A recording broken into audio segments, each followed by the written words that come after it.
There is a real economic cost. Western consumer companies are even withdrawing, even though they're not directly involved in sanctions. There's less investment in their energy area. It's very hard to insure a ship going into Iran. China is a problem, a real problem in the sanctions effort, but the sanctions are working. But it is not clear that with this regime, sanctions will be enough. It is unacceptable for this regime to have either nuclear weapons or a nuclear weapons capability. Therefore, when we talk about every option being on the table, we need to mean that every option is on the table. Thank you very much.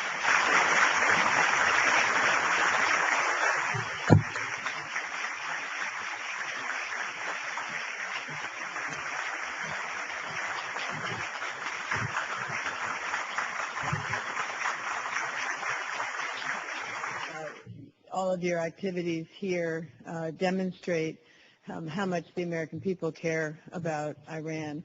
It's one of the biggest foreign policy challenges that we face, and this morning you'll hear a range of views of how we ought to approach it. But every single one of them is going to underscore the need for democratic change and respect for human rights in Iran, which is a goal that I know all of you share.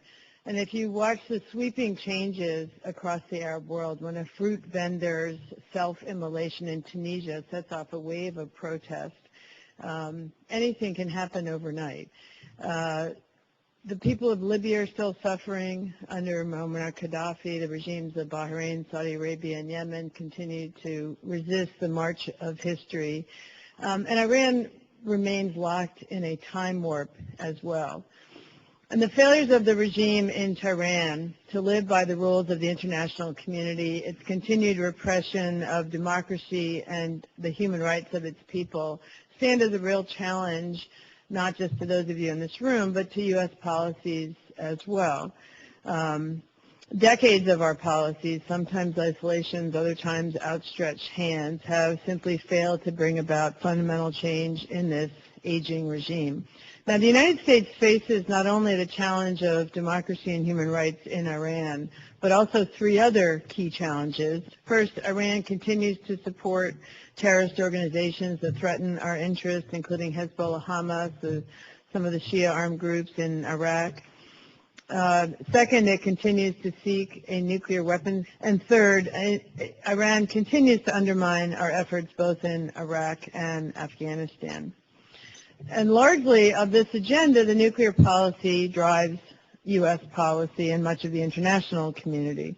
And it's the nuclear agenda that has driven many of the failed efforts at engagement across both Democratic and Republican U.S. administrations. Iran's controversial nuclear and international efforts to prevent the proliferation of nuclear weapons to Iran is what dominates the broad international discussion on Iran. The recent IAEA report highlights both the concerns about Iran's weaponization activities and its technical difficulties. And earlier this month, there was a report on a panel of UN experts that declared that the multilateral sanctions adopted under UN Security Council resolution last year, strongly supported by the Obama administration, is having a significant impact on Iran's ability to proceed with its nuclear program. In